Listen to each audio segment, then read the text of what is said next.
તમને એક એવી બીમારી વિશે વાત કરવા જઈ રહ્યું છું જે બધાને અત્યારે ખૂબ વધી રહી છે અને વારે વારે થાય છે, મતલબ કે એકવાર થાય છે સારું થાય છે, ફરીવાર બીજી વાર થાય છે, ફરી સારું થાય છે, ફરી ત્રીજી વાર થાય છે અને જેને પણ થાય છે એ મેન્ટલી ખૂબ જ પરેશાન થઈ જાય છે।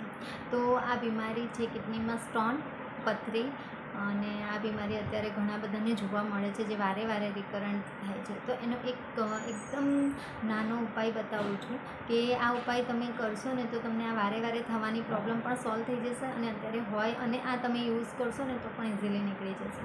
તો હું આ જે એના માટે જે એક ઔષધિ બતાવી રહી છું એ છે પાષાણ ભેદ, જે ઇઝીલી મળી જાય છે। તમે કુંડામાં પણ ઇઝીલી ઉગાડી શકો છો। તમે એક પાન ઉગાડશો ને એટલે આખું સરસ એકદમ છોડ એનો તૈયાર થઈ જશે અને એટલો બધો ઇઝીલી જલ્દી ગ્રો કરે છે કે તમારે જેટલા પાન રોજ યુઝ કરવું હોય ને તો તમને ઘરેથી જ મળી જશે। આનો તમે જ્યુસ બનાવી લો અને પટાસામાં લો, 1 ચમચી જેટલો જ્યુસ એક પટાસામાં નાખીને ખાઈ લો તો ગમે એવી પથરી એ તોડીને કાઢી નાખે છે। અને સાથે રોજ રાત્રે સૂતા પહેલાં ગરમ પાણીમાં ત્રિફળા ચૂર્ણનું સેવન રાખો। આ 2 ઉપાય કરશો ને તો તમારો આ પ્રોબ્લેમ ફરીથી ક્યારેય નહીં થાય। બીજી આવી માહિતી માટે ચેનલને સબસ્ક્રાઈબ કરો। બાય।